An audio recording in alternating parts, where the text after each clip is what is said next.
Bodyguard billionaire rescues a virgin princess, only to fall deeply in love. You ever get the feeling you're not being hired, you're being tested? Zaire Kingston stood by the floor-to-ceiling window of his Atlanta penthouse, watching the city glow beneath the night sky. His build was sharp and defined, every move quiet, precise, like a man who had trained himself to listen to more than he said. He didn't look at Damon Price, who lounged behind him, sipping water like it was something stronger. "This came through direct courier," Damon said, tossing a black folder onto the table. "No call, no names, just a seal and your record." Zaire didn't move. "Royal seal? Gold lion over a crown." Zaire turned slowly, his expression calm but focused. He picked up the folder and flipped it open. Inside was a photograph, a young woman, mid-20s, standing in a hallway of white marble and soft light. Her eyes, large and intelligent, met the camera's lens without fear, but with something quieter, guarded grace, deep restraint. Her name read across the top, Princess Nia Adebayo. Zaire said nothing as he read the file. He was trained to spot the parts that weren't written. He saw it in the spacing between lines, the urgency, the weight. "She's not just royalty," Damon said. "She's the crown." Zaire turned the page. Details followed. Unmarried, educated abroad, returning from diplomatic isolation, scheduled to marry Prince Omar al-Zahir in 3 weeks. "Political alliance?" Zaire asked. "Exactly. 2 royal houses, the kind of ceremony that keeps half a continent in agreement. And someone wants to stop it. 3 intercepted threats in the last month. 1 internal, 2 from groups that would love to see the alliance fail." Zaire closed the folder. "They don't need a guard, they need a barrier." "That's why they called you." Zaire walked over to a dark wooden case by the wall, opened it, and removed a sleek black travel bag already packed. Damon watched him, quiet for a moment. "You sure you want this?" he asked. "She's not just another VIP, Z. This is global eyes, politics, headlines. 1 wrong step and—" "I don't make wrong steps," Zaire said, zipping the bag. Damon raised his eyebrows. "You know the rules, right? No close contact, no overstepping. The royal code has boundaries." Zaire gave the faintest smirk. "Then I'll stay within them." "And if she asks you to break them?" Zaire paused. Then, "She won't." He left the room without another word. A few hours later, Zaire's private jet sliced across the Atlantic sky, flying toward the coastal kingdom of New Dominion. He sat alone, reviewing the security brief one more time. Nia Adebayo, scholar, reserved, rarely photographed, hadn't spoken publicly in over a year. Protected not just for who she was, but for what her marriage represented. She was the last daughter of the Adebayo line. Zaire studied a short video clip attached to the file. She was walking across a garden path, surrounded by advisors, her gaze forward, focused. He paused the video, zoomed in. Something about her eyes told him she was fully aware of her own value, and the risk it carried. He leaned back, folding his arms. The clock on the wall ticked softly. Arrival time, 3 hours. The palace rose out of white stone and gold against the morning sky. Zaire stepped out of a black car into the sunlit courtyard, where uniformed guards stood motionless in 2 lines. Their eyes followed him, but said nothing. Inside, the halls were quiet. Each corridor whispered of history, art lining the walls, ancestral flags hung with respect. Zaire walked beside an escort, alert but measured. He noticed everything, the echo of his steps, the tiny cameras behind carved pillars, the number of exits, and then the escort stopped. A set of tall double doors opened ahead. Princess Nia stood in the center of the royal greeting room. She wore a soft blue gown that shimmered slightly in the light, modest yet royal. Her posture was calm, straight controlled. Zaire entered. No bow, no hesitation. "You must be Mr. Kingston," she said, her voice cool but clear. Zaire nodded once. "Zaire is fine." She studied him. "You're not what I expected." "Neither are you."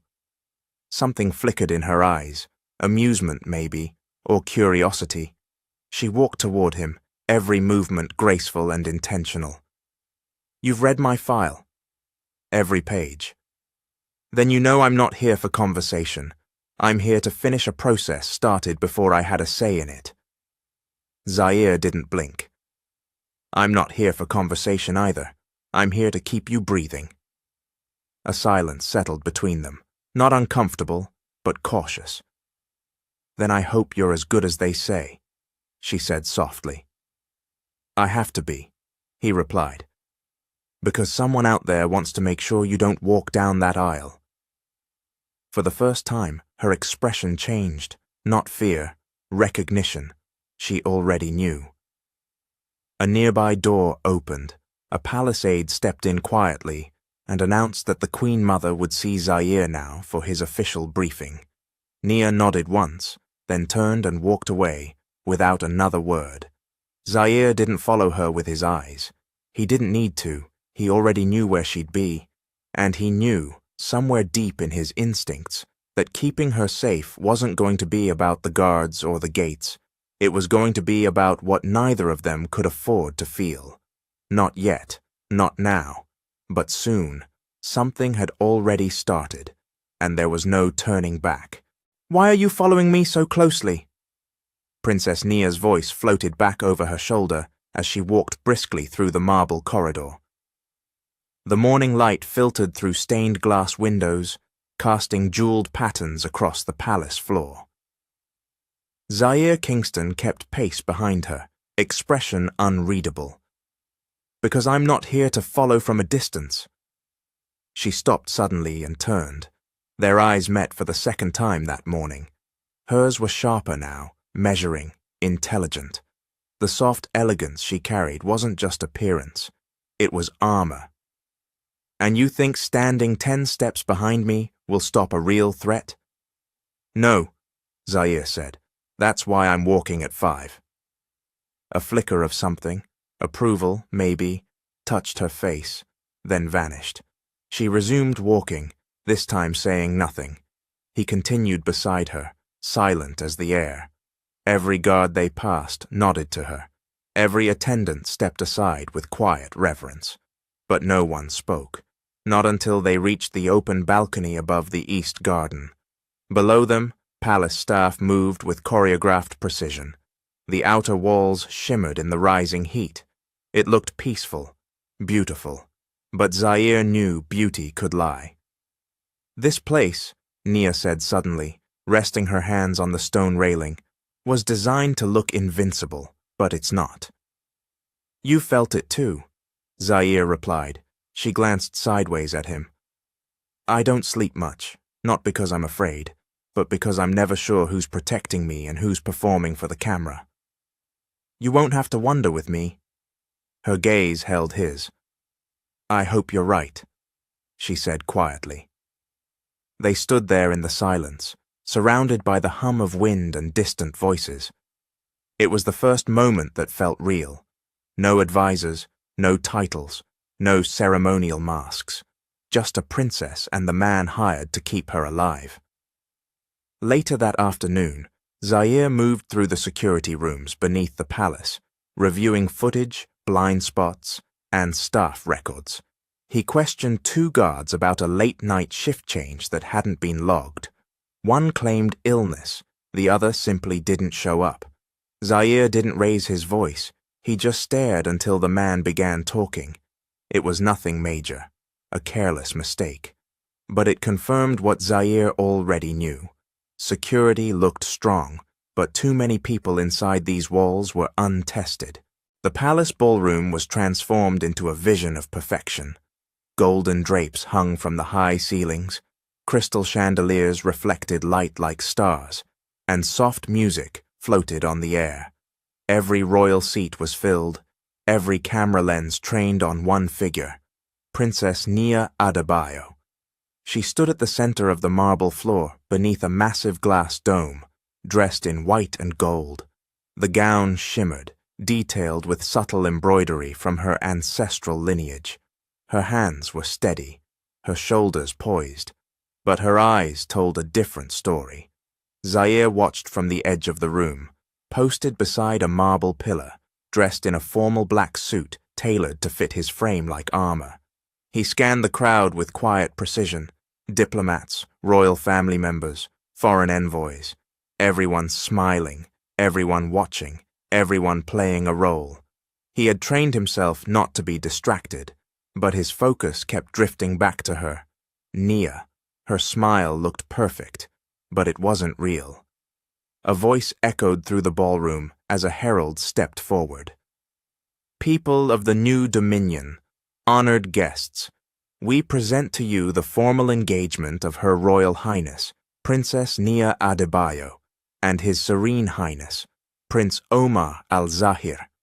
A polite applause followed. Nia stepped forward, standing beside a tall man in a dark robe. Prince Omar.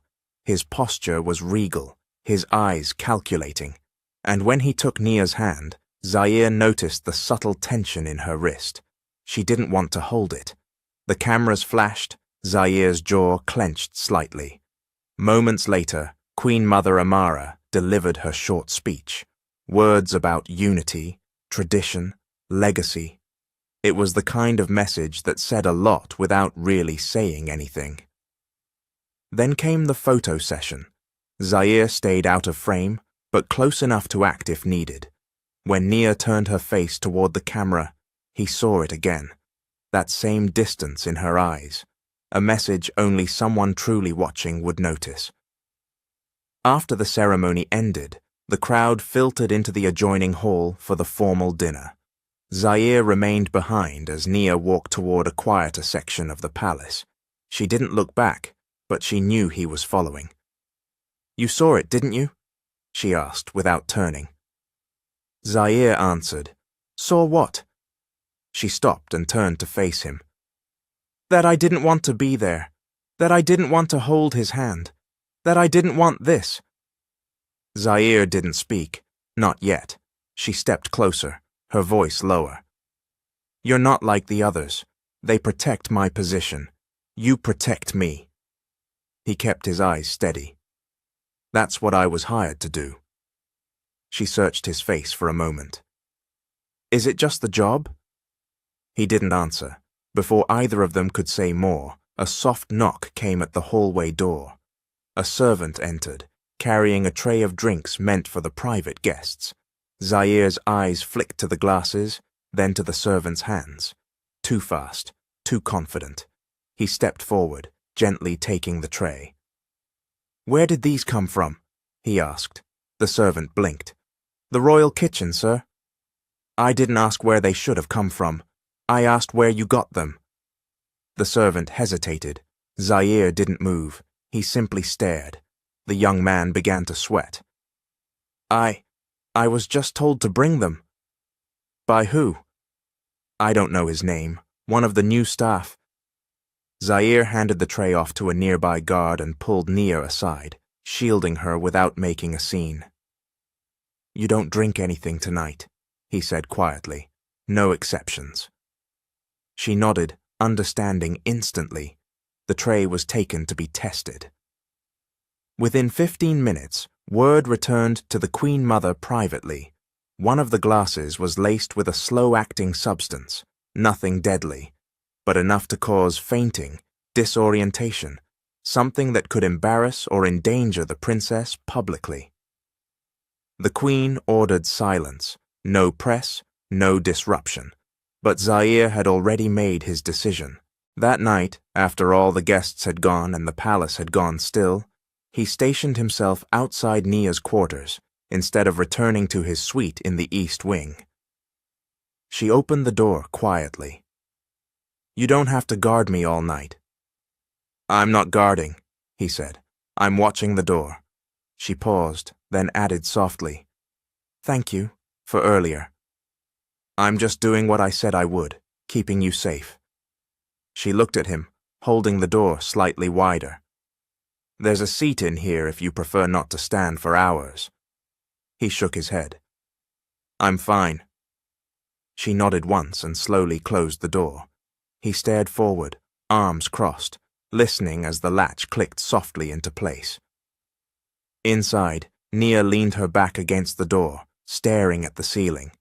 Outside, Zaire stood like stone, alert and silent. But both of them, somewhere in their quiet, were already thinking the same impossible thought. What happens if duty becomes something deeper, and how long can they pretend it hasn't already started? The royal training courtyard was usually reserved for ceremonial drills and garden walks. Today it was quiet, just soft wind, distant fountains, and sunlight falling across pale stone tiles. Princess Nia stood near the center, wearing a fitted, modest tracksuit instead of royal robes. Her hair was pulled back, no crown, no silk, no cameras. Zaire faced her, dressed in black athletic wear, expression calm. She looked him over once. "You don't think this is beneath you?" He raised an eyebrow. "You ask me to train you." "I ask because I'm tired of being protected without power." "That's not weakness. That's the system you were raised in." "Then it's a system that needs to change." Zaire gave a small nod of respect. "Fair enough. First lesson, awareness. I'm aware I don't want to be told to stand still." "Then let's see what you've got." She stepped forward with her hands raised, not quite correctly, but with energy. Zaire gently adjusted her elbows, lowered her shoulders. "You're too tense." "I'm about to get hit." "You won't," he said, "unless you forget to breathe." They began slowly. He showed her how to center her balance, how to move her feet without crossing them, how to turn her wrist for leverage instead of force. She picked it up fast, with frustration and determination. He noticed the way she focused, how her eyes never left his. Time passed. Minutes turned into nearly an hour. "You're pushing yourself," he said. "Do I look tired?" "You look angry." She stopped, breath catching. "Maybe I am." "At what?" Nia looked away for a moment, then back at him. "At the idea that I've been alive for over 20 years, and this is the first time anyone's ever let me move freely." Zaire didn't respond right away. He simply stepped forward and handed her a towel. She took it, watching him. "Thank you," she said, quietly. "I didn't do anything yet." "Yes, you did," she replied. "You didn't treat me like a symbol." He met her gaze. "And you didn't treat me like glass," she added. His voice was calm. "Because you're not." Something unspoken passed between them, an invisible line, drawn in the open air. She took a small step closer, not intentionally, not obviously, but enough to notice. Zaire didn't move, but he was aware of everything, her breath, her energy, the closeness. "Is this part of the lesson?" she asked softly. "It could be." "Then teach me something else," she said, her voice lower. Zaire studied her face. There was no performance there, no act, just truth and choice. He stepped back, not far, just enough. "Tomorrow," he said, "we train again." Nia smiled faintly. "All right, but next time I get to throw you." Zaire allowed the smallest grin. "You can try." She turned to leave, walking back toward the palace entrance, her back straight, head high, but her steps lighter. He stayed in the courtyard a moment longer, looking at the space where she'd stood. That night, Zaire reviewed palace footage again, but his mind wasn't on the security feed. It was on her hands, small but strong. On the way, she listened. The way she looked at him like she wasn't just seeing protection, but something else. In her chamber, Nia stood by the mirror, brushing her hair, her face bare and thoughtful. She reached up to touch her shoulder, where his hand had corrected her form earlier. She closed her eyes. Some lines hadn't been crossed, but they were getting closer, and neither of them seemed ready or willing to stop. Nia looked away for a moment, then back at him. At the idea that I've been alive for over 20 years, and this is the first time anyone's ever let me move freely. Zaire didn't respond right away. He simply stepped forward and handed her a towel. She took it, watching him. "Thank you," she said quietly. "I didn't do anything yet." "Yes, you did," she replied. "You didn't treat me like a symbol." He met her gaze. "And you didn't treat me like glass," she added. His voice was calm. "Because you're not." Something unspoken passed between them, an invisible line drawn in the open air. She took a small step closer, not intentionally, not obviously, but enough to notice. Zaire didn't move, but he was aware of everything, her breath, her energy, the closeness. "Is this part of the lesson?" she asked softly. "It could be." "Then teach me something else," she said, her voice lower. Zaire studied her face. There was no performance there, no act, just truth and choice. He stepped back, not far, just enough. "Tomorrow," he said, "we train again." Nia smiled faintly. "All right, but next time I get to throw you." Zaire allowed the smallest grin. "You can try." She turned to leave, walking back toward the palace entrance, her back straight, head high, but her steps lighter. He stayed in the courtyard a moment longer, looking at the space where she'd stood. That night, Zaire reviewed palace footage again, but his mind wasn't on the security feed. It was on her hands, small but strong, on the way she listened, the way she looked at him like she wasn't just seeing protection, but something else. In her chamber, Nia stood by the mirror, brushing her hair, her face bare and thoughtful. She reached up to touch her shoulder, where his hand had corrected her form earlier. She closed her eyes. Some lines hadn't been crossed, but they were getting closer, and neither of them seemed ready or willing to stop. The royal dining hall sparkled beneath a canopy of floating crystal chandeliers. Every corner gleamed, polished silver, etched gold, glasses filled with imported juices, and dishes prepared with care by palace chefs. Around the long banquet table sat high-ranking nobles, dignitaries, and 2 foreign envoys sent to witness the progress of the royal alliance between New Dominion and the Ivory dynasty. Zaire stood along the wall, dressed in a formal black suit. His eyes didn't linger on the food or the conversations.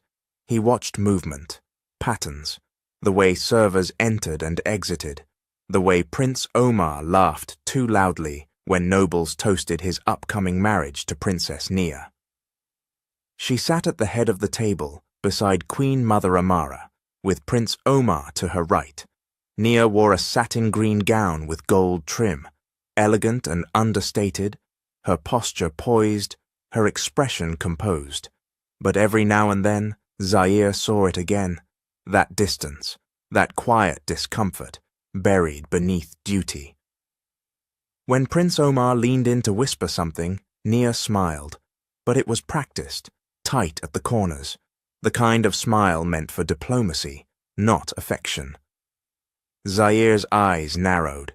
He was tracking the servant carrying the second bottle of sparkling juice when something tugged at his instincts. Movement. Too fast. A shadow slipped through the side corridor near the service entrance. Wrong timing. Wrong uniform. Zaire didn't hesitate. He stepped away from the wall and began walking. Calm, measured, but fast. The queen raised her glass for a toast. The room rose with her. Zaire's eyes locked onto the side door. And then, everything happened at once. The lights flickered. A loud crash rang out, shattering glass.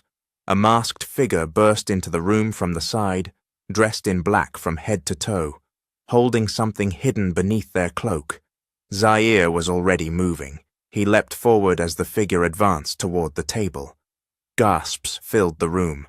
Some guests ducked, others froze.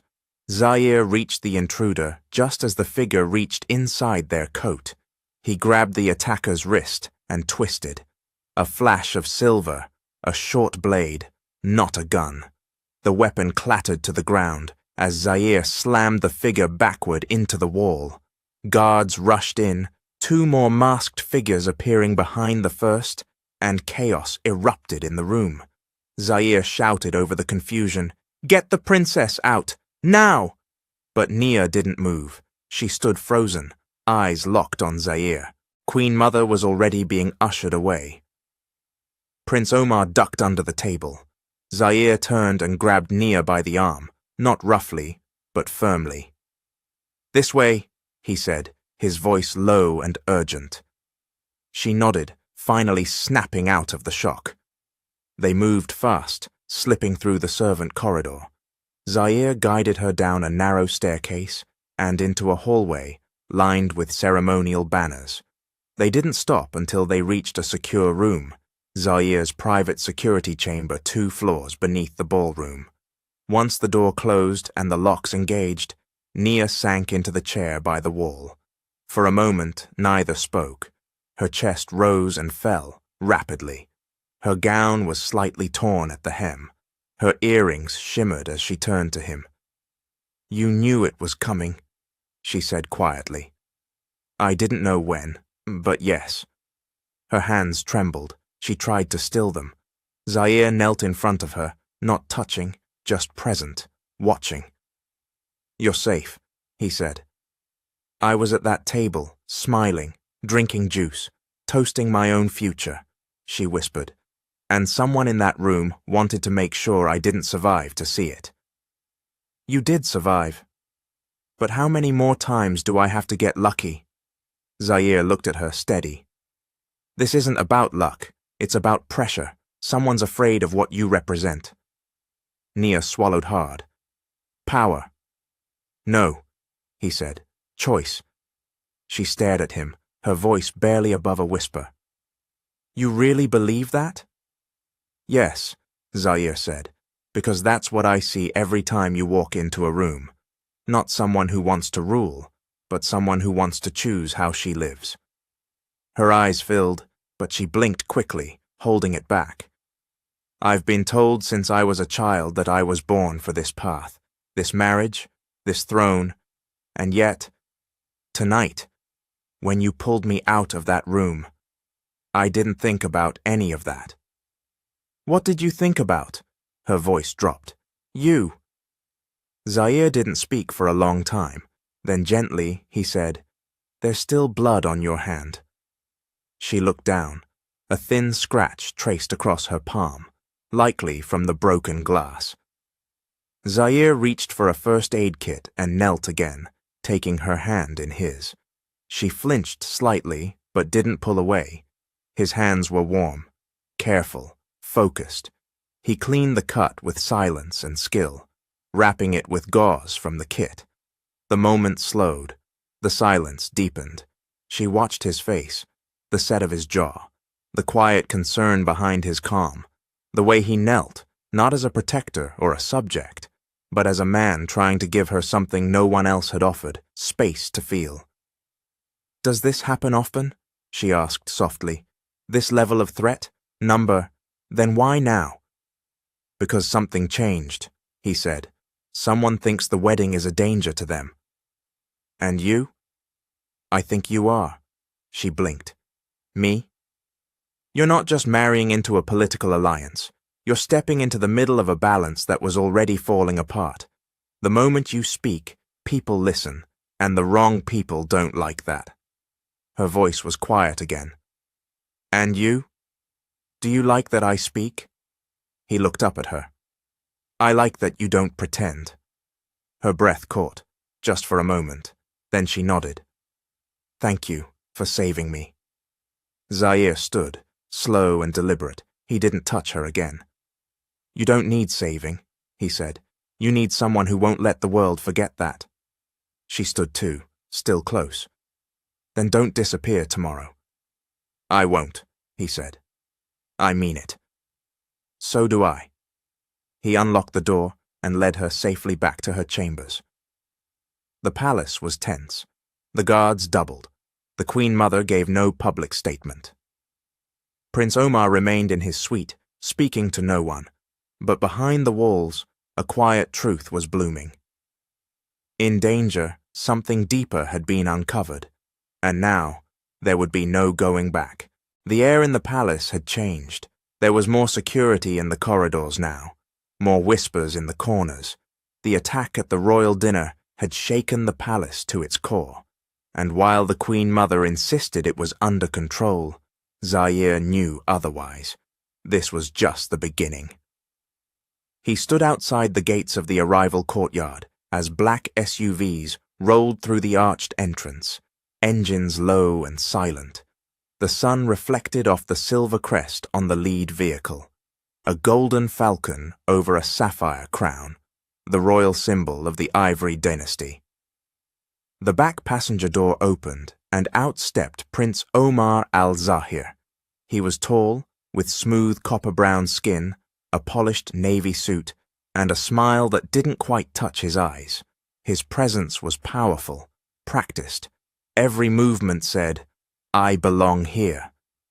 Zaire studied him silently.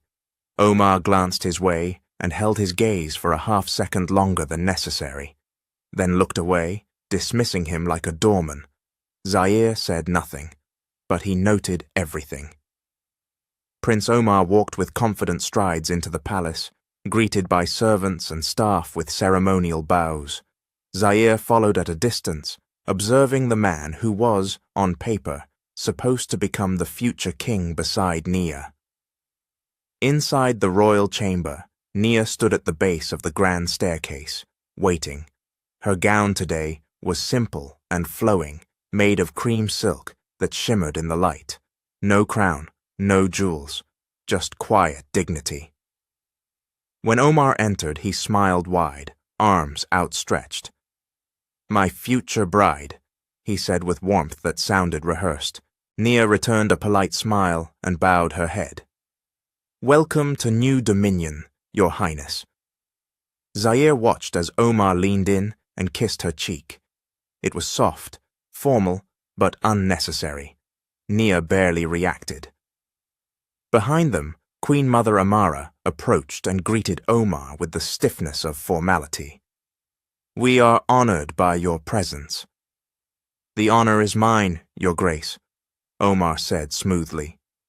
"It's been too long since our families sat under the same roof." "I trust your journey was comfortable?" Nia asked. "As comfortable as it can be when I'm this close to changing history," he said with a grin. Nia smiled again, the same practiced one from the dining hall. Zaire said nothing from his position, but Omar eventually noticed him again. "And this," Omar said, turning slightly, "must be the new security chief. I've heard interesting things." "Zaire Kingston," Nia said, before Zaire could speak. "He's under my direct appointment." Omar stepped closer. "Ex-military, self-made, not one for tradition, I hear." Zaire looked him in the eye. "I follow what works." Omar's smile tightened. "Let's hope that includes understanding where you stand in this palace." Zaire tilted his head. "On ground I've already protected." The air thickened for a moment. Queen Mother stepped in, gently touching Nia's arm. "Come, Nia," she said. "Let us speak with Prince Omar in the council chamber. Mr. Kingston may return to his post." Nia hesitated for half a breath, then nodded. "Of course." Zaire remained still as they walked away, but inside, a cold knot was forming. That evening, Zaire reviewed a fresh report from the tech team he had quietly hired days before, a private investigation into security breaches. The results were unsettling. Staff members assigned within the last 6 weeks had overlapping references from a company that didn't exist. 2 guards on rotation the night of the attack had falsified credentials. There were hidden communications between palace workers and unknown outside sources. Someone inside the palace had planned the incident. And more troubling, Prince Omar had been in contact with at least one of those individuals before his arrival. Zaire closed the laptop. It was time to talk to Nia. He waited outside her private study until the door opened with a soft creak. Nia stood in the doorway, her hair loosely pinned, dressed in a pale robe embroidered with delicate silver leaves. "You didn't knock," she said, though not with anger. "You knew I was coming," he said quietly. She stepped aside and let him in. Inside, the fire was low. Candles flickered on the mantel. Papers and scrolls were stacked neatly on her desk, next to a silver teapot and 2 cups. She'd already poured one. Zaire sat opposite her. "What's wrong?" she asked. "I have proof someone inside the palace has been communicating with outside groups." She didn't flinch. "I thought so," she said. "I just didn't know how close it was." He slid the folder across the desk. "Your fiancé has a connection to one of the names on that list, a man who disappeared 2 days after the attack." Nia opened the file, read in silence, then looked up. "Does my mother know?" "No," he said. "Not yet." Nia stood and walked slowly to the balcony doors. The night wind moved through the curtains behind her. The city lights shimmered far below. "I was raised to believe that marriage was duty, that peace could be bought with sacrifice, that love could wait." Zaire remained seated, watching her. "Do you believe that now?" "I don't know," she said, "but I know this. If I marry someone who could be responsible for endangering my people, I won't be able to live with myself." She turned back to face him. "What would you do?" Zaire stood now, slowly, closing the space between them, but he didn't touch her. "I would stop pretending that silence is safer than the truth." They looked at each other, long, quiet, intense. Then her voice, barely above a whisper. "Do you believe in fate?" "No," he said. "I believe in choice." Her breath caught. He stepped even closer. "But if fate brought me here, then I'll protect what I found." Their eyes met. No titles, no duty, no secrets. And in that moment, something shifted. Not spoken, not acted on, but undeniable. Nia turned her face slightly, not away, but almost toward him, then pulled back, gently. The moment paused there, suspended. She smiled, just barely. "Good night, Zaire." He nodded. "Good night, Princess." As he stepped into the hallway, the doors clicked softly behind him, and as he walked away, every step echoed with a new clarity. He was no longer guarding a symbol. He was guarding the one person who made him feel human again. The morning sun poured softly over the royal courtyard. Shadows stretched long across the flagstone path, and the fountain in the center whispered a steady rhythm. This time, there were no guards, no advisors, no audience. Just 2 figures in the quiet, Zaire Kingston and Princess Nia Adebayo. Nia stood barefoot on the courtyard floor, dressed in loose linen pants and a sleeveless tunic, her hair pulled up, eyes sharp with focus. Zaire stood across from her, arms crossed, black shirt rolled at the sleeves, showing forearms carved from control and years of combat. She breathed deeply, centering herself. "You ready?" he asked. Nia nodded. "Ready." They began the session with basic drills, stance, footwork, controlled strikes. She had improved. Her form was more confident, her movements cleaner. She moved with intention, like a woman determined to never feel helpless again. "You're holding tension in your shoulders," Zaire said calmly, stepping behind her. She frowned. "I thought I was relaxed." "You're trying to be. But there's a difference between control and stiffness." He gently placed his hands on her shoulders. His touch was light but certain. She didn't pull away. "Let it drop," he said. She exhaled, her shoulders lowered. "Good." He stepped back. Again. She moved through the combination. Jab, step, pivot, sweep. "Better," he said. "Now try to throw me." Her eyes flickered with amusement. "I don't think I'm ready for that." "Try anyway." Nia narrowed her eyes and stepped forward. She moved quickly, reaching for his arm and attempting to unbalance him using his momentum. He shifted easily, grounding himself. She ended up against his chest, her hands gripping his forearm. She froze. So did he. Their faces were only inches apart. Zaire didn't move. His hands hovered at her sides, but didn't touch her. She looked up at him, eyes wide, breath unsteady. Something passed between them. The kind of silence that doesn't ask permission, that simply arrives and demands to be felt. Neither moved, and then Nia leaned in, just slightly, as if testing gravity. Zaire didn't pull back. Her hand slid slowly from his arm to his chest. She felt the rhythm of his breath, steady but deeper now. Their lips almost met. But suddenly, a voice called out, "Your Highness!" They both stepped apart like the air had shattered between them. Lady Boma, one of Nia's royal attendants, approached hurriedly from the corridor. Nia's voice was calm, too calm. "Yes?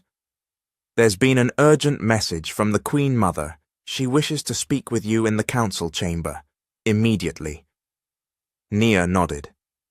"Tell her I'll be there shortly."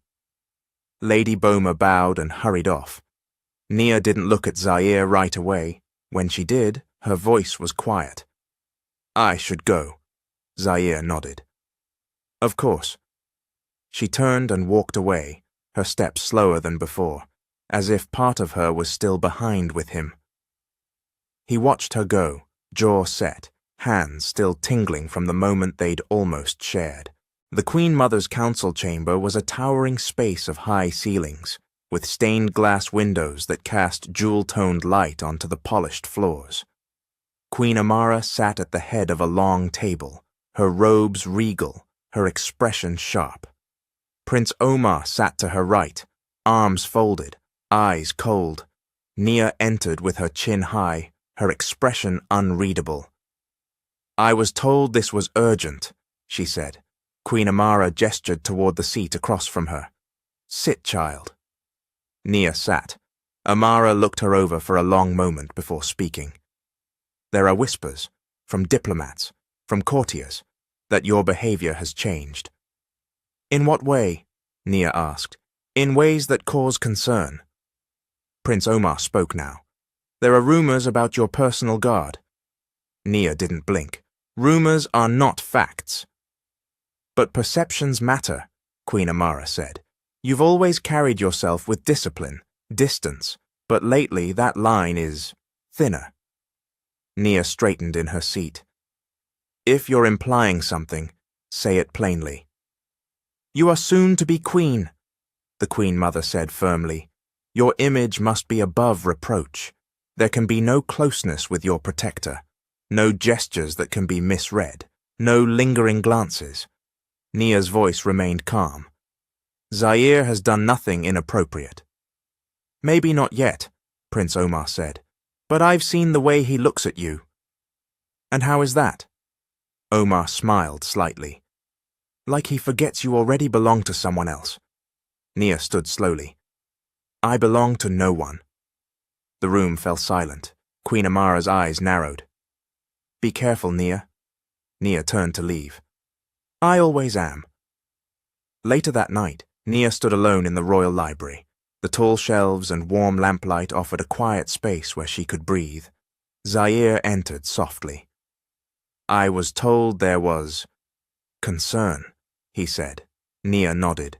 "There is. They're watching us." "They always were." She looked up at him. "But now they think they've seen something." "Have they?" She stepped closer. "Do you want the official answer or the real one?" Zaire's voice was low. "The real one." She took a breath. "Then yes, they've seen something, and so have I." Zaire didn't move. His presence filled the space, calm but intense. "I'm not going to do anything that puts you at risk," he said. "I already am at risk," she replied. "But not from you." He hesitated, then said softly, "I felt it too. Earlier." Nia reached for a book on the shelf, but didn't open it. She just held it, like something familiar in a world full of uncertainty. I used to believe I could live this life without ever wanting something for myself, she said. I've always been a daughter, a princess, a political promise, but not a person. Zaire stepped closer. You are a person, and you're more than they see. Her voice was barely a whisper. And what do you see? He took a moment, then said, someone who deserves to choose her own future. She looked at him, not with fear, but with trust. He didn't reach for her, she didn't ask him to, but in the quiet, something solid formed between them, deeper than a touch, louder than words. A bond.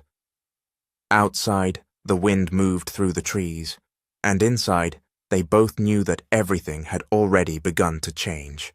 The storm arrived without warning. Thunder rolled over the horizon as lightning flickered in the distance, casting brief silver light over the palace grounds. Rain drummed gently against the high windows, softening the hallways with a rhythmic hush. Princess Nia stood alone on her balcony, watching the storm roll in. A silk robe draped over her shoulders, tied at the waist. Her hair was down, curling softly around her collarbones. No pins or gold circlets in sight. Tonight she was not a royal, just a woman in thought. She heard the knock before she saw him. Zaire stood just outside her chamber, his figure outlined by the dim glow of the corridor lanterns. You shouldn't be here, she said softly. His voice matched hers in volume. Then tell me to leave. Nia held his gaze for a long moment, and then, she didn't say a word. She stepped back, leaving the door open. Zaire entered silently, closing it behind him. The rain created a soft backdrop, like nature was trying to mute everything else in the world, for just a moment. I couldn't sleep, she said. Neither could I. Is it the security? No, he said. It's you. Nia's heart skipped a beat. Not because of what he said, but because of how simply he said it. No hesitation, no veil, just truth. She turned to face him fully. Her eyes were searching. Zaire, I know, he said. This shouldn't happen, but it already is. She took a slow step forward. They want me to marry a man I don't trust, live a life I didn't design. I've done everything right, and I've never once been asked what I want. Zaire's voice was quiet but steady. Then let me ask. He stepped closer, the space between them shrinking until she could feel the warmth of him, the tension in his chest. He reached out, but stopped, hovering just above her hand. What do you want, Nia? She didn't answer with words. She reached for his hand and placed it over her heart. His breath caught. She leaned forward and rested her forehead against his. I want this moment, she whispered, even if it can't last. He wrapped his arms around her, holding her like she was something sacred. The embrace wasn't rushed, it wasn't stolen, it was chosen, a quiet surrender. They stood like that for a long time, just two people who had spent so long being everything for everyone, finally letting themselves be. The storm outside grew louder, but inside the chamber, everything felt still. Later, they sat on the floor beside the fire. Nia had changed into a soft cotton wrap, her feet tucked under her. Zaire sat beside her, one knee bent, his forearm resting casually across it. They didn't touch now, but the space between them felt intimate. You've done a lot of guarding in your life, she said. Ever protected someone this close? No. Why did you say yes to me? He looked into the flames for a moment. At first, it was just the mission, the file, the duty. But when I saw you, really saw you, I realized I wasn't protecting a title. I was protecting someone who's been surviving under pressure. Most people wouldn't last a week inside. She lowered her head slightly. And you? Who protects you? He smiled faintly. I don't know. Maybe no one ever has. A long silence followed, but it wasn't empty. It was full of everything they hadn't said and everything they didn't have to. Then Nia turned to him. You're not like anyone I've ever met. Zaire looked at her. And you're not like anyone I could have imagined. Her eyes glistened just a little, not with sadness, but with something else. Hope. Fear. Maybe both. I've been locked in this life since I was 5, she said. Taught how to wave, how to speak, how to smile without showing what I'm really thinking. You're the first person who's ever made me feel like I could just exist. You don't need permission to exist, Zaire said. You never did. She leaned into him again, resting her head on his shoulder. He didn't move, just wrapped one arm around her, pulling her gently into the curve of his body. There were no plans in that moment, no palace, no marriage, no kingdom, just breathe, and warmth, and the quiet miracle of finding comfort in the middle of chaos. As the fire burned low and the storm faded into a distant hum, Nia lifted her head slightly. Will tomorrow ruin this? She asked. Zaire looked down at her, brushing a strand of hair from her face. No, he said, because tonight is real, and nothing real can be ruined by the truth. She smiled. Then stay, just for now. He nodded, and so he did. He stayed, not because he had to, but because for once he wanted to. And for the first time in her life, Nia felt what it meant to be chosen, not for power, not for politics, but for who she was. In the room above the kingdom, behind the silk curtains and gold-framed doors, the future queen lay in the arms of the one man who made her feel free, and neither of them knew what would come next, but both understood something had changed, something had begun, and nothing, no crown, no vow, no enemy, would ever undo it. The sun rose slowly over the palace, golden light washing across domes and spires. Birds sang from the royal garden walls, and guards resumed their posts with quiet discipline. From the outside, everything looked calm, but inside the east wing, chaos was already gathering. Zaire stood alone in the hallway outside Nia's chamber, hands behind his back, breathing evenly. His mind was steady, but his pulse told the truth. Last night had changed everything. He had crossed a line, one neither of them could uncross, and yet he felt no regret. He had protected her in every way he could, even from herself. The door behind him opened.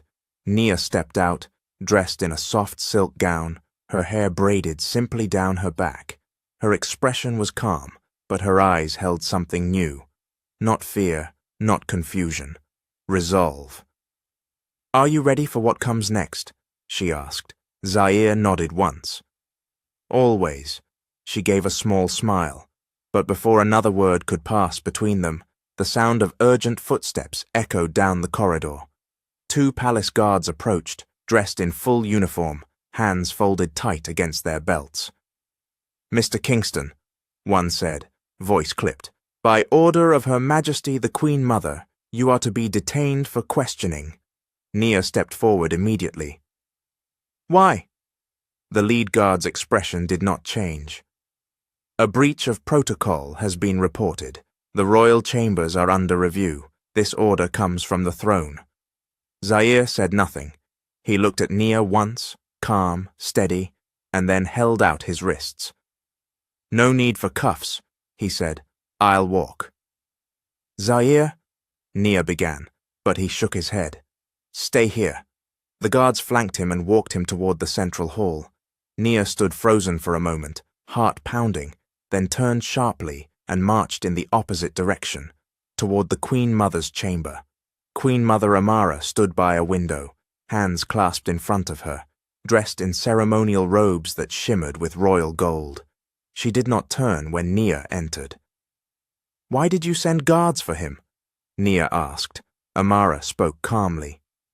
Because I received video footage taken from a discreet palace surveillance node, last night, in your chambers.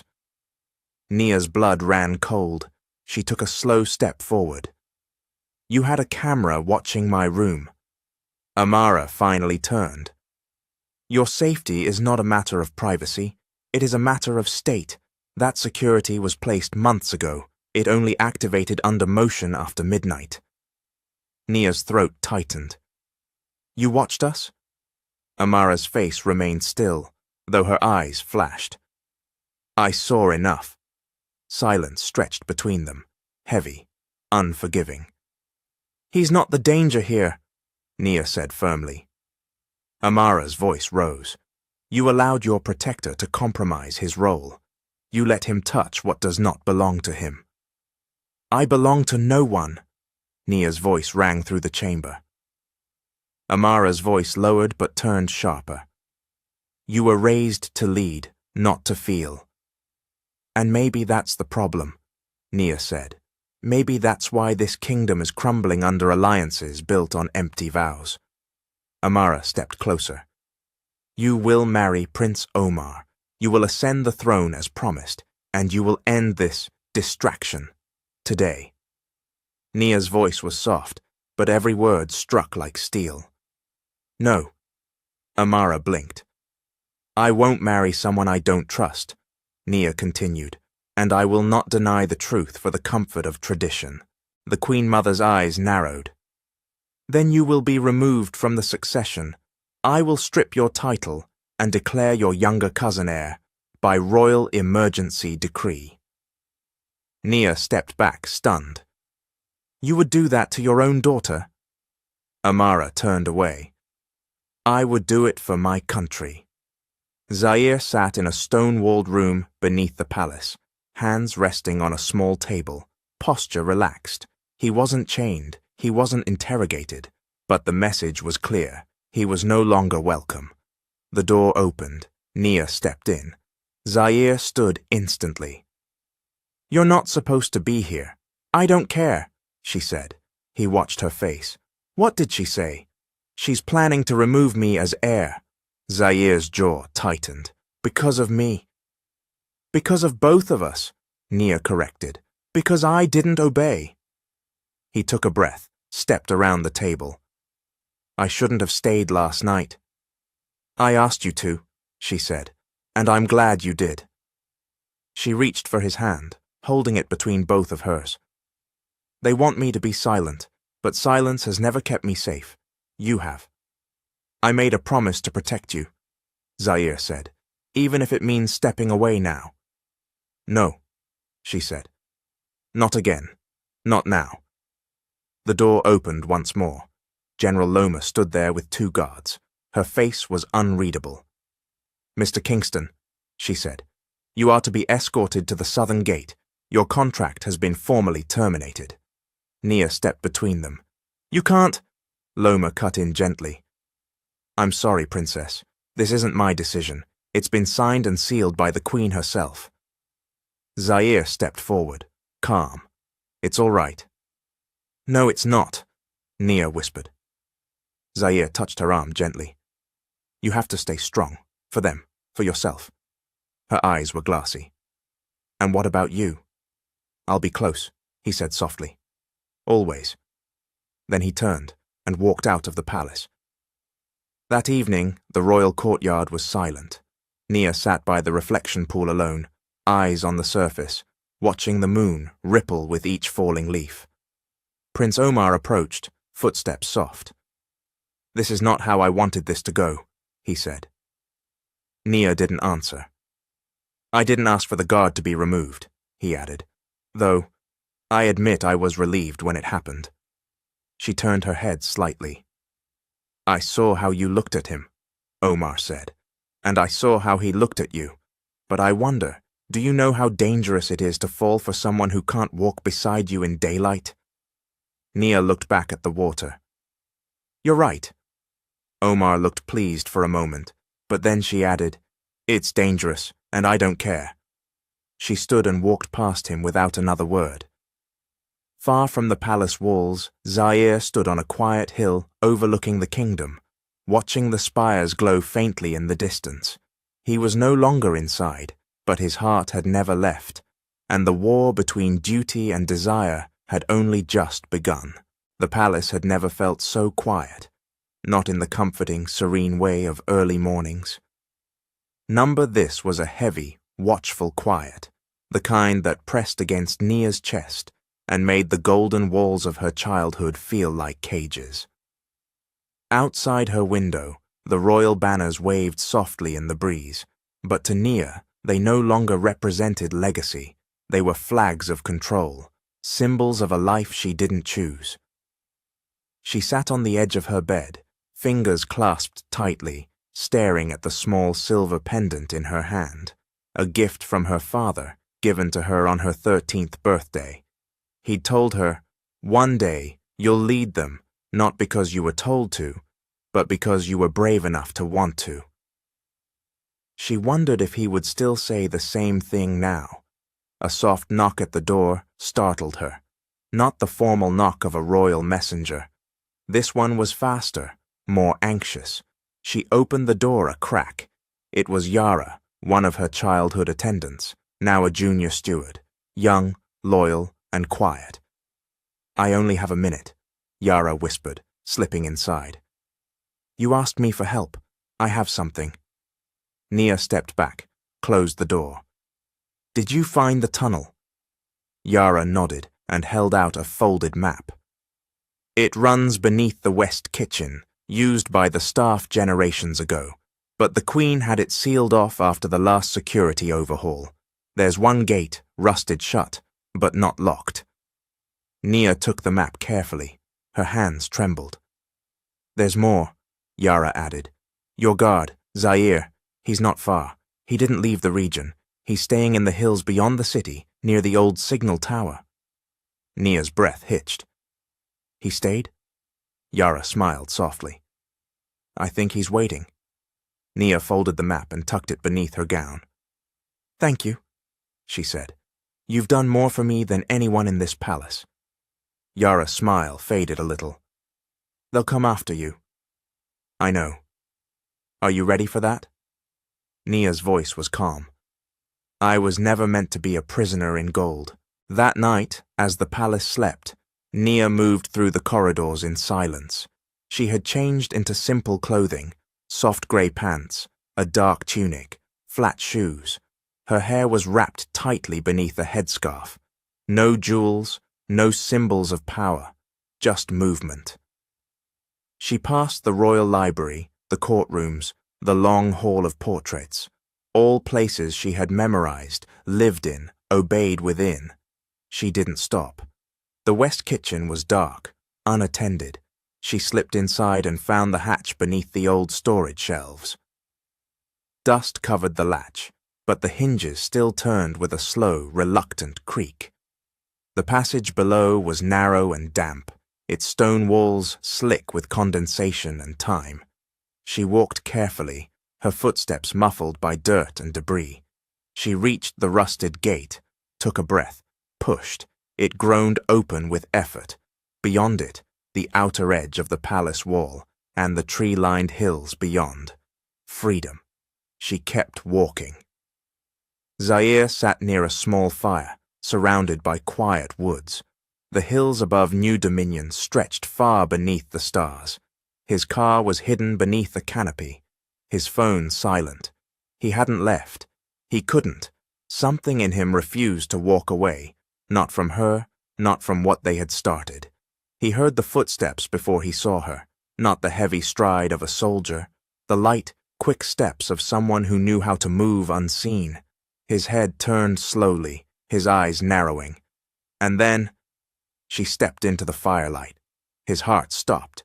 She looked at him, eyes wide, face flushed from the climb, chest rising fast beneath the thin layers of fabric.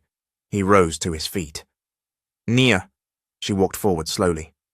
"I told them no," she said. Zaire met her halfway. "You left?" She nodded. "I chose. Finally. You could have been caught." "I wasn't," she said. "And even if I had been, I don't care." He searched her face, not just for confirmation, but for truth. It was all there, in her eyes, in the steadiness of her breath. She had not run in fear. She had run in freedom. "I knew you wouldn't leave," she whispered. "I tried," he admitted, "but you stayed with me." They stood in the center of the clearing now, the fire casting shadows, their hands inches apart. Nia looked up at him. "Do you still want to protect me?" His voice was firm. "Always." She stepped closer. "Even if I'm no longer the crown?" "You were never the crown to me," Zaire said. "You were the reason I remembered who I am." Then at last she reached for him, and this time there was no hesitation. Their hands met. Their bodies drew closer. The air between them softened and vanished. They kissed, not with desperation, but with the quiet certainty of people who had waited too long and refused to wait any longer. He held her like he knew the world would change when they let go. She kissed him like she had chosen him before her name, before her bloodline, before her throne. When they finally pulled apart, her forehead rested gently against his. "We can't go back," she said. "We don't have to," he replied. "Then what do we do?"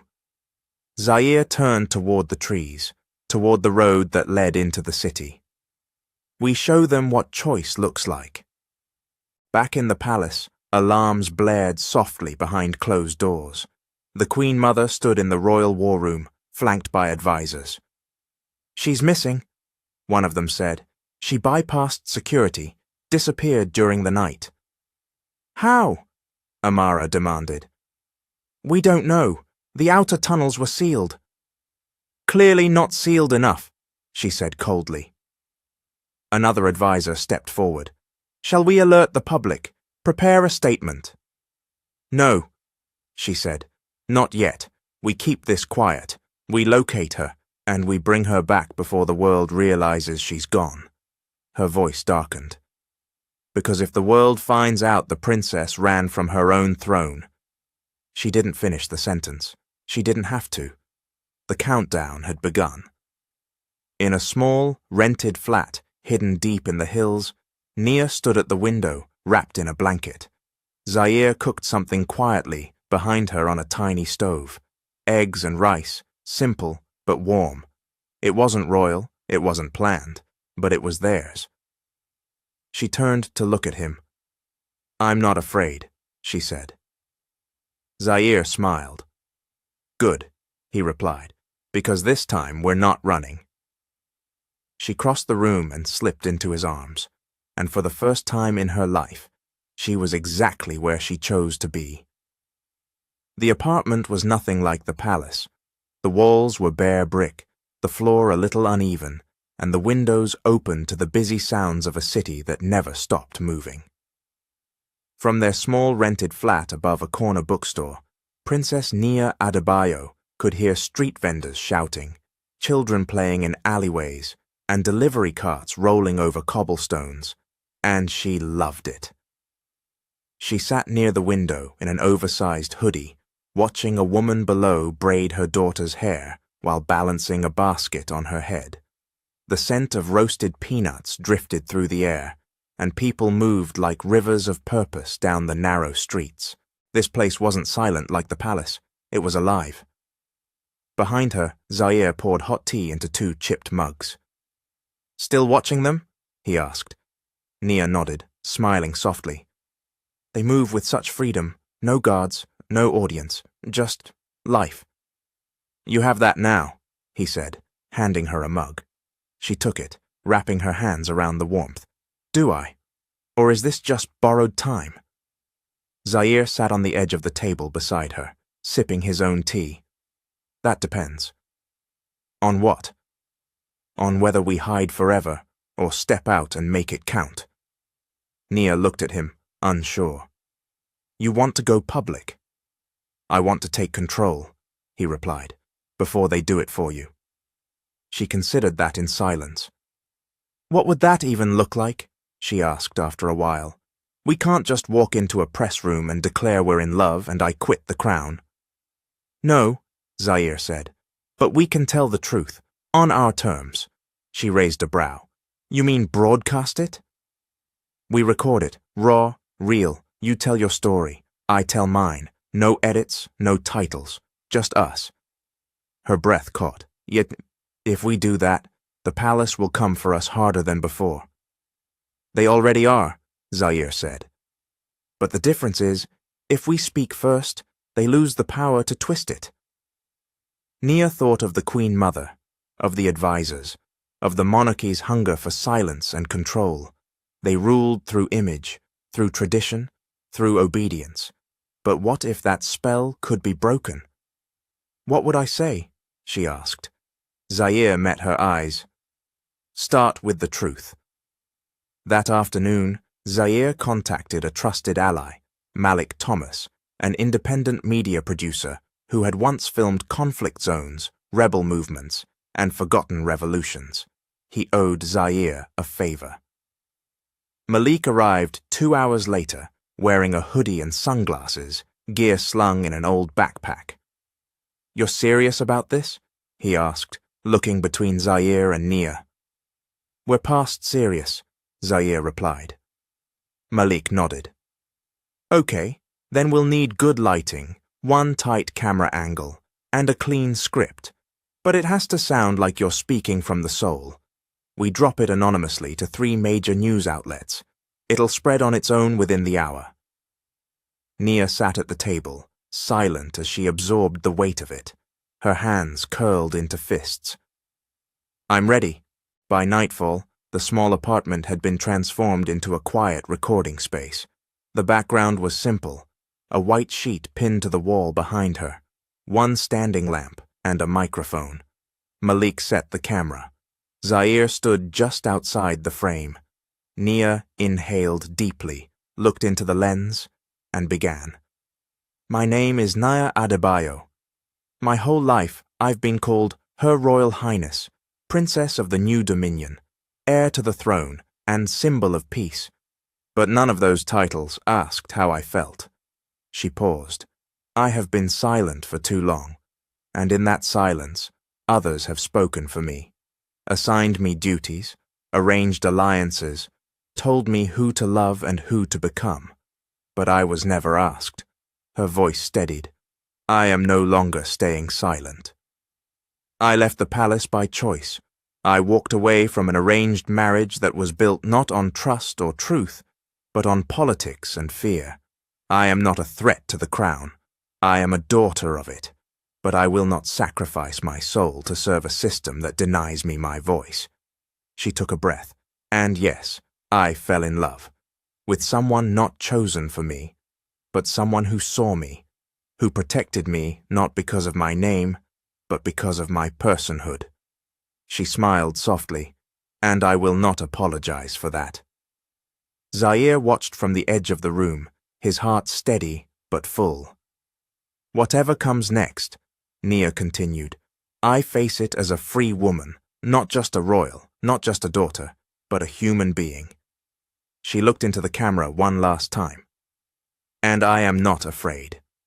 Malik hit stop. Silence filled the room. Zaire crossed to her, gently taking her hand. You did it. She exhaled. No turning back now? Malik packed up quickly. I'll encrypt and send it out within the hour. Once it drops, expect everything to move fast. He left as quietly as he arrived. 2 hours later, the video went live. The ripple was instant. By dawn, it had been viewed over 6 million times. Hashtags spread across social media. News outlets debated its implications. Public reaction was swift and divided. Some hailed Nia as brave. Others called her reckless. But what no one could deny was that she was now visible in a way she never had been before. In the palace, Queen Mother Amara watched the video from her war room. She did not speak until the end.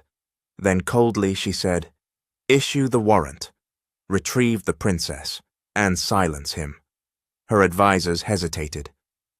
Your Majesty, public opinion is swinging. We must tread carefully. Amara's gaze sharpened. Then we move quietly, but we move. Nia and Zaire sat in a cafe the next morning, hidden under caps and sunglasses. They sipped tea while watching reactions unfold in real time on Malik's tablet. She's a voice we didn't know we needed, one woman said on a live stream. She's proof that even royalty deserves freedom. Another commentator debated the law. Technically, the monarchy can't remove her without a formal hearing, and after that speech, public support may actually protect her. Zaire leaned in. It's working. Nia smiled. We're not just surviving anymore. Zaire nodded. We're leading. But outside, in the crowd, someone watched them. A man in a grey coat, standing by a flower vendor, earpiece in his left ear, a quiet radio pulse under his sleeve. He pressed a button. They're here, he said. Confirmation on both targets. In the distance, a black car began to move, and the game was far from over. The moment the black car turned the corner, Zaire saw it. From across the cafe's glass window, his eyes locked on the slow-rolling vehicle with tinted windows and no license plate. Too polished, too quiet. Not local security, not traffic enforcement. Something else. Nia, he said calmly, setting down his tea. We need to go, now. She followed his gaze, then stood, slipping her phone into her coat. How long do we have? 30 seconds, maybe less. They moved quickly, out the back of the cafe and into a narrow alley that opened behind the bookstore. Zaire checked over his shoulder. The grey-coated man from earlier was following now, moving with a measured pace, hand to his ear. Nia and Zaire ducked behind a row of stacked crates, then cut through the alley, onto a side street buzzing with vendors and foot traffic. Where's Malik? Nia asked. Already in motion, Zaire replied. He sent the location of the safe house 2 blocks from here. They moved fast, zigzagging through the marketplace. Nia kept her head down beneath her hoodie while Zaire scanned everything. Rooftops, intersections, side streets. By the time they reached the safe house, a narrow building wedged between a butcher's shop and a fabric store, Zaire had confirmed they were still being followed. Inside, Malik was waiting. His laptop was open, and the screen displayed flashing messages, news feeds, and comments from around the globe. You just broke the algorithm, he said as they entered. Your video's trending everywhere. US, Ghana, Dubai. The palace hasn't issued a statement, probably still regrouping. We don't have time for regrouping, Zaire said, locking the door behind them. They found us. Malik turned serious. They followed you here? Zaire nodded. At least 3, maybe more.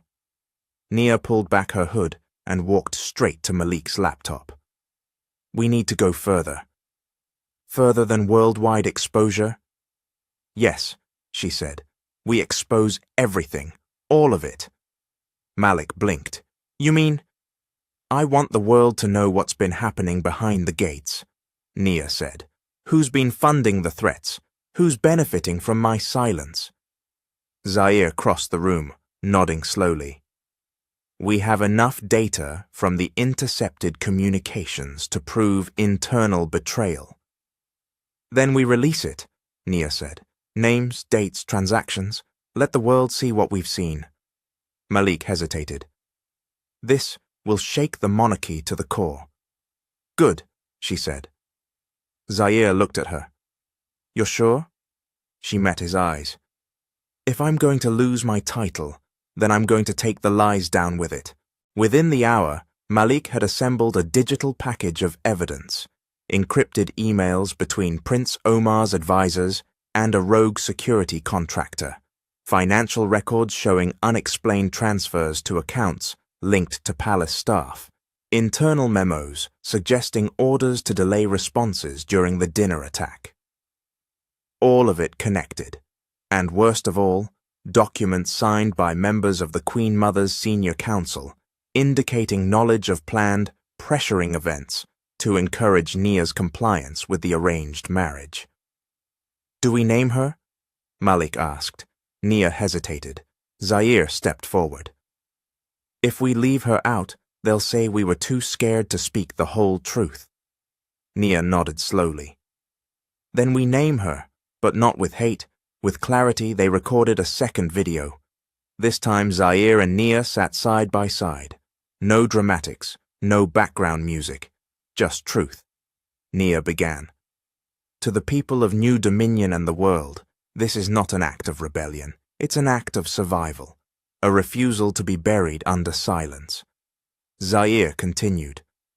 We have obtained and verified documents proving a planned manipulation of the royal engagement, a coordinated effort to ensure Princess Nia's obedience through fear, isolation, and misinformation. Nia's voice grew stronger. This is not how a crown protects its people. This is not how a family protects its daughter. They paused. Then Nia said, I still love my country, but I will not return to it as someone I no longer recognize. Malik uploaded the file directly to independent press networks, bypassing state-controlled media. Within 15 minutes, the second video exploded. Princess Nia began trending again, but this time it wasn't just about romance. It was about resistance, about legacy, about truth. Back in the palace, Queen Mother Amara stood before the royal council. The video played on a large screen in silence. When it ended, no one spoke, until one senior advisor leaned forward. They have enough to start an inquiry. They already started it, another said. 3 members of our financial board have been arrested in the capital. The people are protesting, said a younger councilwoman. There are candlelight vigils in 3 provinces. They're chanting her name. Amara's face was unreadable. She has humiliated the crown, she said. She has endangered our alliances. She has exposed corruption, the councilwoman corrected. We underestimated her. Then it's time we end this, Amara said. She stepped away from the table and left the room. Alone, her composure cracked, only slightly. She was supposed to lead with obedience, she whispered, not power. Meanwhile, the safe house had gone quiet. Malik had left through the back exit, changing location to keep the trail cold. Zaire sat cleaning his gear at the small table, while Nia looked out the window, watching the light shift over the rooftops. You know this isn't over, she said. I know, Zaire replied. They'll try to paint me as a traitor, or a runaway. Zaire leaned back. You're not running, you're standing. She smiled faintly. With you. They stood together at the window. Down below, the city pulsed. People moving, protesting, cheering, debating, all because a princess dared to speak. We made our choice, Zaire said. Yes, Nia replied. And now? She turned to him. Now we take back the story. They left the apartment an hour later, headed toward a private airfield arranged by one of Zaire's allies.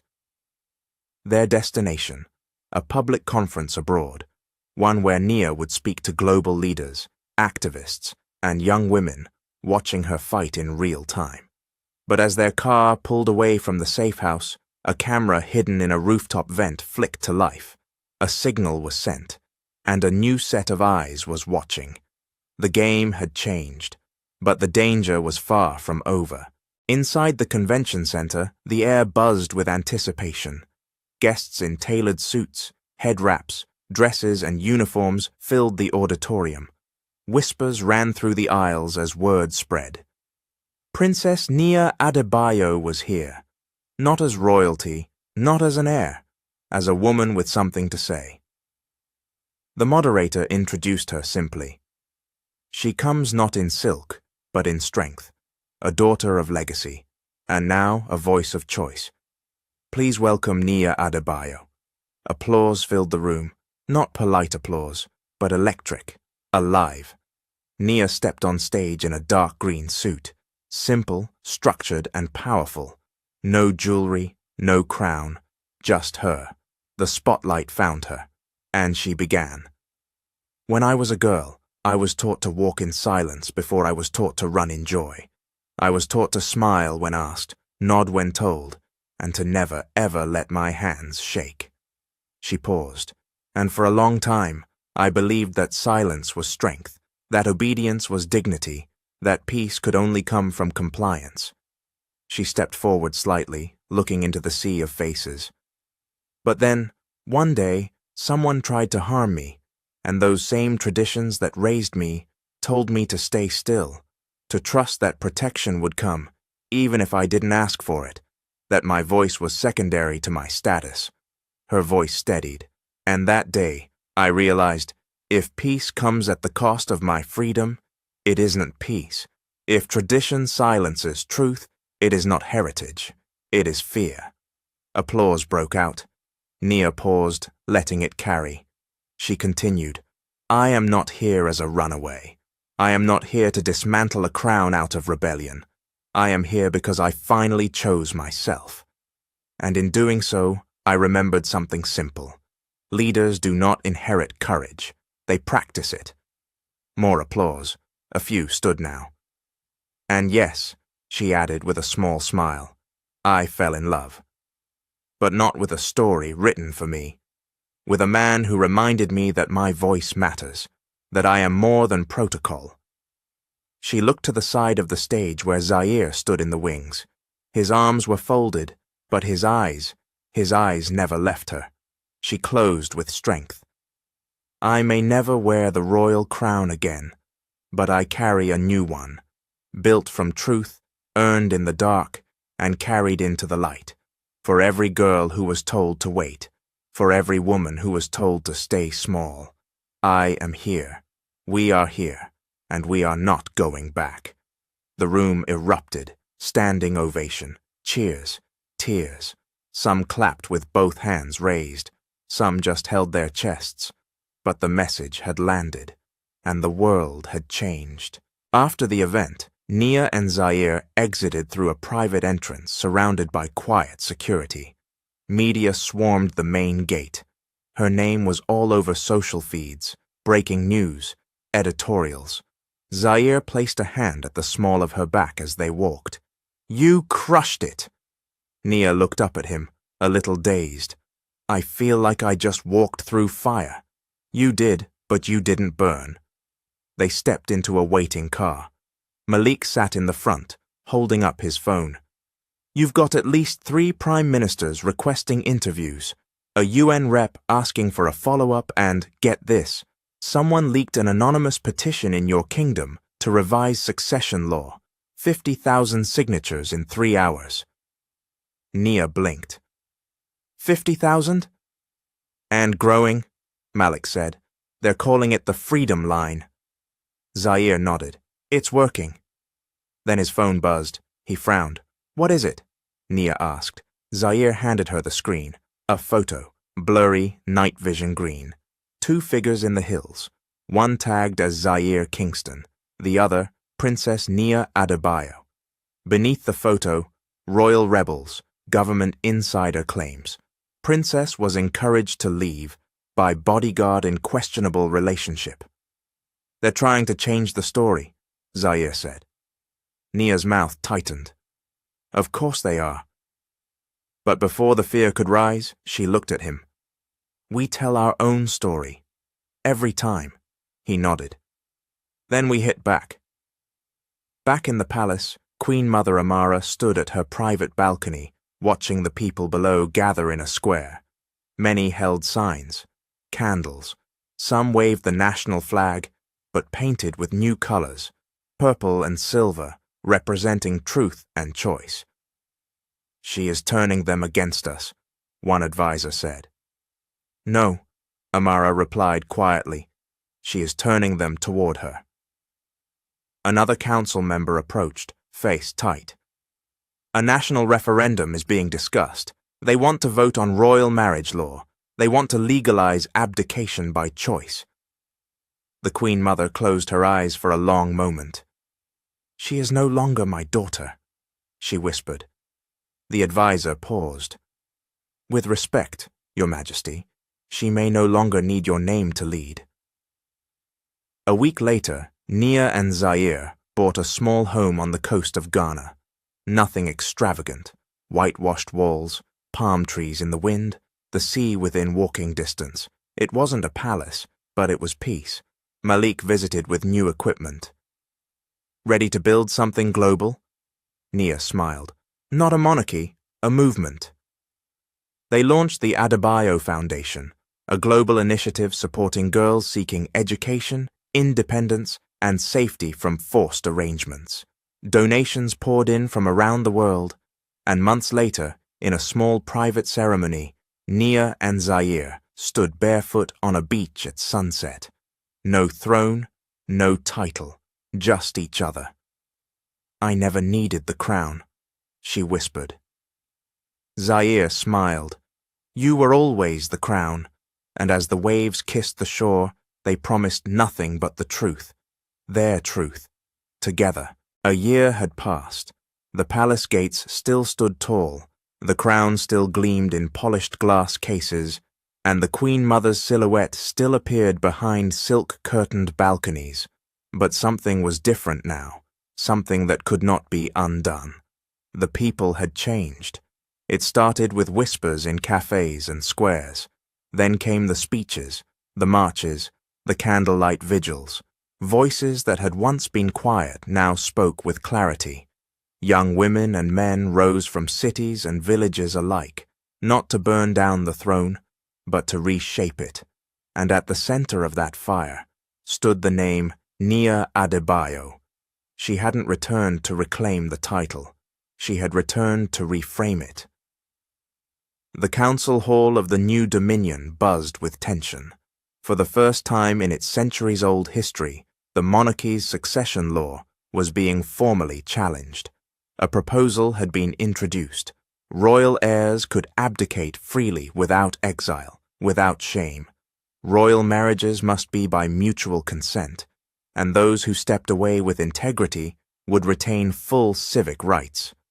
The vote was historic, the first of its kind. The Queen Mother entered the chamber in silence. Her once unwavering presence seemed heavier now. Dignified, yes, but changed. Her hands trembled slightly as she picked up the ceremonial gavel. She looked out at the room, at the future she had fought to control, at the daughter who had forced her to let go, and then she struck the gavel, once. "The motion," she said, "is passed." Applause rose, small at first, then stronger and louder, not wild, not rebellious, hopeful. At the edge of the gallery, Nia stood quietly in a grey blouse and linen trousers, no crown on her head. But all eyes flicked to her. A few bowed, some simply smiled. She didn't wave, she didn't need to. Her presence spoke louder than any royal gesture. After the session ended, Nia stepped into the courtyard where she once walked as a teenager under watchful eyes. This time she was alone, or at least she thought she was. Footsteps approached from behind. "Somehow," Zaire said, "you always manage to walk away from history, like it didn't just happen." She turned and smiled. "That's because I'm not walking away. I'm walking forward." He leaned in and kissed her cheek. "You were incredible in there."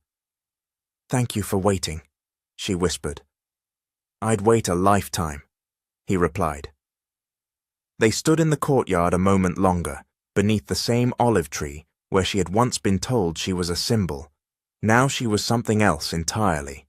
Not an image, not a duty, a choice. Later that week, in a quiet coastal village in Ghana, the world saw something they'd never seen before. A royal wedding without a throne. There were no gold arches, no televised declarations, no guarded gates, just a stretch of sand, a handful of guests, and two people who had burned through tradition and stood together, hand in hand, by their own fire. Nia wore a white dress with embroidered silver vines across the sleeves, simple and elegant. Zaire wore a navy shirt tucked into cream trousers, a single gold chain around his neck, his late mother's. They exchanged their vows with no script, no officiant, just a promise between them. "I saw you when the world told me to look away," Zaire said, "and I chose you, not because I had to, but because I didn't want anything else." "You didn't just protect my life," Nia replied, her voice clear and soft. You reminded me that it was mine to live." When they kissed, the ocean cheered, and behind them, their guests clapped and laughed and cried. Malik, Yara, even General Loma, who had resigned from the palace and started her own security agency focused on protecting women leaders around the globe. After the ceremony, someone asked Nia what title she would go by now. She smiled. "Mother, when the time comes." And that time came, 6 months later. In a sun-washed room with linen curtains and fresh hibiscus at the windows, Nia gave birth to a daughter. Her skin was deep brown, her eyes bright with newness, and her name, Asha. It meant hope. Zaire held her in his arms, standing beside Nia as she rested. "She's perfect," he whispered. "She's free," Nia whispered back. They had brought a child into a world they had fought to reshape, and as they held her between them, they knew this love wasn't just survival. It was legacy. Back in the new dominion, the Queen Mother had retired from public life, living quietly in the royal gardens. She had not spoken to Nia in over a year, but one spring morning, a letter arrived at the coast. Handwritten, no seal, just her name on the envelope. "My daughter. There are days I still believe you betrayed everything I built, but there are also days I know you saved everything I forgot. I don't know if I was wrong, or if I was simply born in a time where survival demanded obedience, but you were born to do more than survive. You were born to lead, and somehow, even without the crown, you still do. Forgive me when you are ready. I will be here." Mother Nia held the letter for a long time, and though she said nothing right away, she folded it gently and placed it in a wooden box beside Asha's crib. Some forgiveness takes time, but some truths no longer need to be spoken aloud. On the 3rd anniversary of the original engagement she had escaped, Nia stood on stage at the World Peace Summit. She wore a silver pin on her lapel, 2 linked circles, symbolizing freedom and responsibility. The moderator asked her one final question. "Do you ever miss being a princess?" Nia looked at the audience, then at Zaire, who stood beside their daughter in the crowd. She smiled. "I never stopped being one," she said. "I just stopped waiting to be crowned." The crowd rose to their feet, and somewhere deep inside her, quiet, steady, eternal, was the knowledge that she had not only rewritten her story, she had rewritten the kingdoms. Forever. Here comes the end of the story. If I was able to make your day comment, Mr. Hope, you made my day.